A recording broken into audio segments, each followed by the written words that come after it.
Hello hobbyists, and welcome to episode 2 of Hobby Time, where we're going to expand episode 1 by, well, getting into expansions.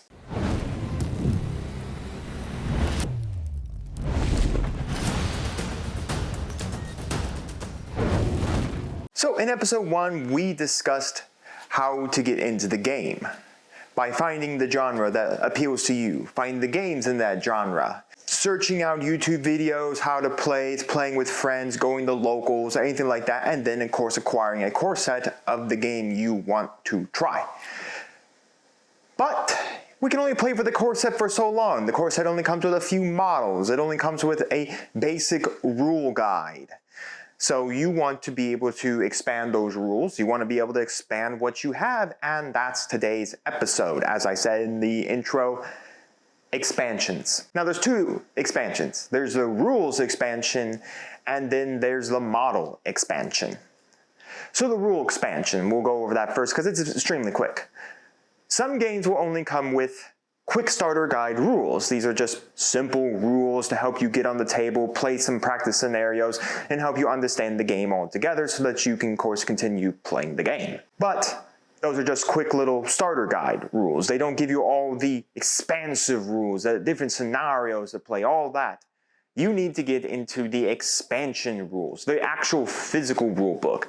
Not all games come with a starter guide. Some will actually give you the physical true rule book that you can use to play the game immediately. For instance, Bolt Action will do it in any one of their starter sets. Team Yankee will give you the full book. I have a starter set for a epic series for Black Powder, It's the Civil War. It comes with the full rule book for Black Powder.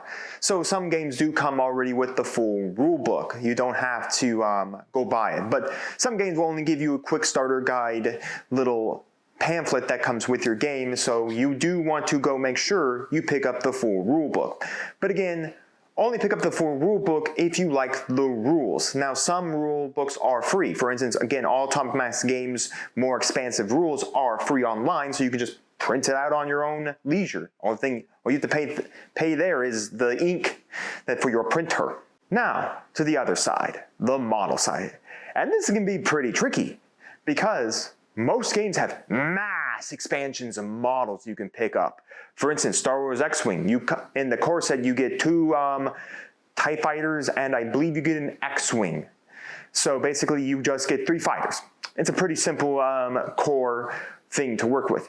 But then when you start looking to expand it, my gosh, you can play so many factions. You get all the major factions from all the Star Wars timelines and all of their ships. I mean, a large amount of expansions of ships. And then not mentioning that Star Wars also has a standard way to play and then an expansion way to play, where the expanded has even ships that are there that you can go and play with. So yeah, you look at Bolt Action. After you get the starter kit, there's many different American models you can get into.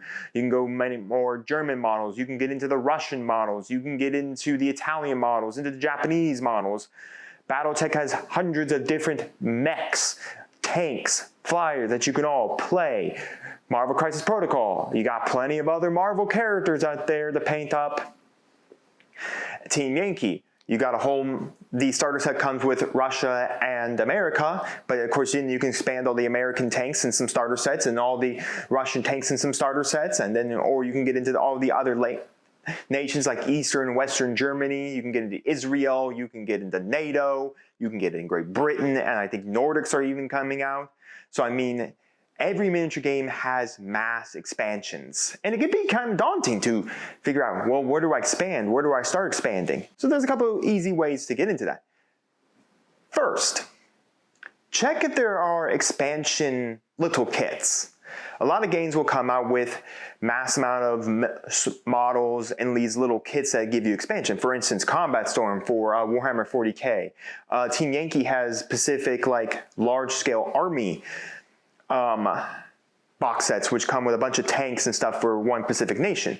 Marvel Crisis Protocol has been putting a lot more characters together, like the X-Men, Brotherhood of Mutants. I think even the Asgardians are together. So they have all these little expansion packs of multiple characters you can get all together. Even Thanos and his Black I think they're known as the Black Legion. They may be the Warhammer 40k people, but still, you can even get them all together. So I mean, there are now like these expansion sets that you can get into. Star Wars X-Wing doesn't really have them. I think Bolt Action does, but I'm not 100% sure. I know Victory at Seas does. It does have little expansions you can get into that have multiple ships all together. So maybe it might be a good idea finding expansions. For instance, Battletech is very easy at that because they just come with expansion little kits of like Inner Spear, the clans, and anything like that. So you can just pick it up, and they come like 5 models per box. So you can just get a couple of those boxes, and you have a couple of mechs you can play with. Star Wars X-Wing really doesn't do that, like I said, and there aren't a lot of games that will do it.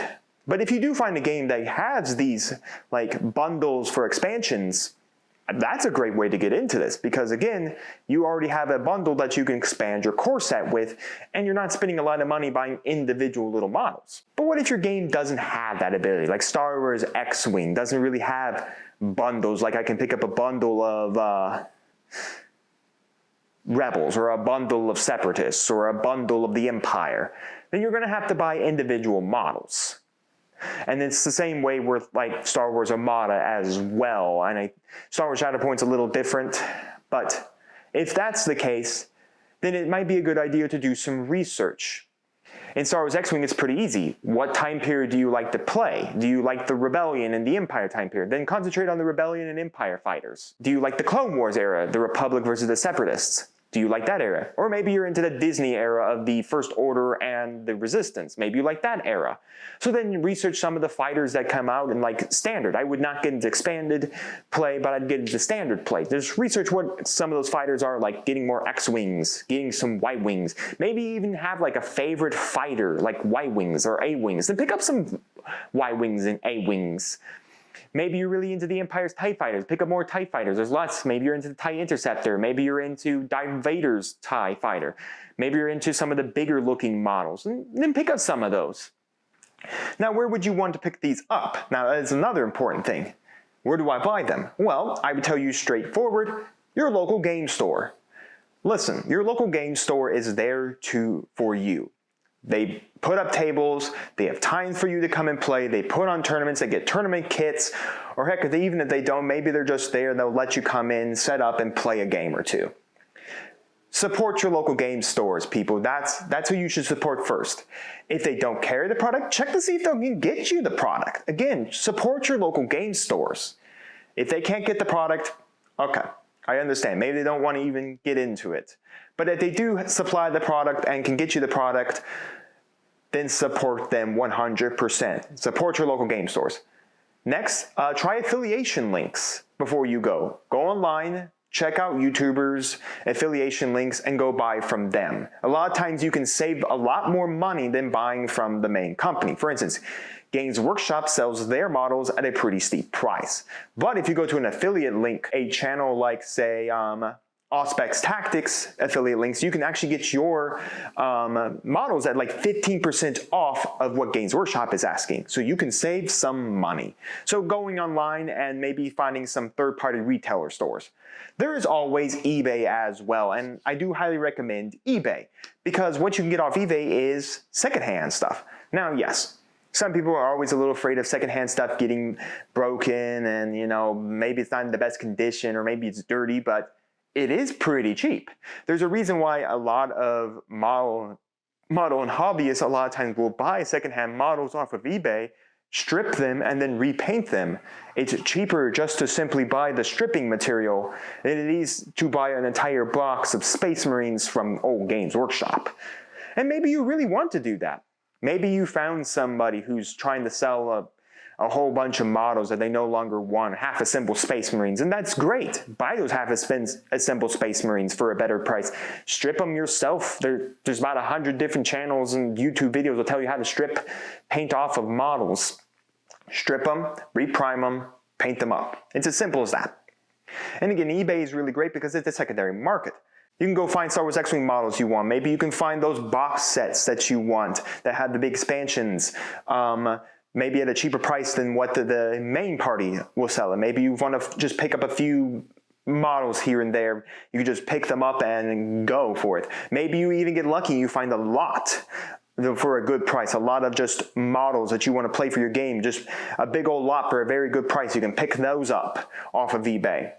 And if you have to, the main companies are there. They're more than happy to take your money, and a lot of times maybe it is better to go to the main company, because then you don't have to really worry about the third-party markets and like eBay's, what if they really are damaged, or what if they're not in the condition that the eBay pictures are in, or what's on eBay. There is that fear, of course. But if you're getting expansion, I highly recommend first going to your local gaming store, ordering from them. They need your support. Support them more than anything else. If you can't get it from them, go to third-party retailers, like affiliated links of some miniature YouTubers, and of course going to eBay. A lot of times you'll find a lot cheaper stuff on eBay than anything else. Again, lots are very nice, especially people who just are tired of the miniatures and want to just get rid of them. They'll sell them for pretty cheap. They might sell them for a very good price, so you can get a nice lot of stuff. Or maybe you'll even find a friend. There's another expansion way. Maybe it's someone who's getting out of the game or just selling their stuff and saying, I'm done with it. If they give you for a good price, maybe you can buy a good chunk of their stuff, and there you go. You just expand your game by buying someone else's stuff. And maybe it's already pre-painted models. Maybe it's already painted models that are of good quality. You don't want to strip or do anything to them. Congratulations, there you go. You already have models to start expanding off the core. So there's a lot of stuff in expansion. Expanding out the rules, if whatever game core set you got gives you only like a quick starter guide. Expanding out your rules so that way you can evolve the game. Second, make sure to check how expansions are working in your game. Do they come in big, large expansion sets that you can just buy for a good price and get a big chunk of models, or in Marvel Crisis Protocol's extent, a couple of more figures that you can play with that you can even add as an entire team to your collection? Maybe you only have to pick up individual models, then figuring out what individual models you really want to pick up, not grabbing a whole bunch of them. It's important to understand, like, in games that are needing to be assembled, painted, and stuff like that, Warhammer 40K, it's not grabbing 10 boxes of Space Marines and a box of tanks. No, start slow. Maybe a box of Space Marines and the vehicle, and then call that good for now. Something to expand on what your expansion set for Warhammer 40K is. In bolt action, maybe grabbing a tank, maybe grabbing a couple more Marines or some airborne soldiers to add to your American side. Maybe if you're only looking to expand just a little bit with what you already have in Marvel Crisis Protocol, looking for some more of the Avengers. Maybe you want to get War Machine and Captain America, the Falcon version. Or maybe you want to get the Iron Man with the Hulk Buster. Or maybe you want to just get the Hulk. So expanding what you have there. Maybe in Battletech, maybe you're only a fan of the Inner Circle groups. Maybe buying some more only Inner Circle models. Only models that only ever were utilized by the Inner Circle. Maybe you're more of the Clan, getting only Clan models. Again, Star Wars X-Wing, if you're only really loving the Rebellion, then picking up only the Rebellion ships. Maybe more specifically picking up ships you really enjoy from the Rebellion, like A-Wings, Y-Wings, B-Wings, maybe the Millennium Falcon. Maybe you want to get the Mando, anything like that.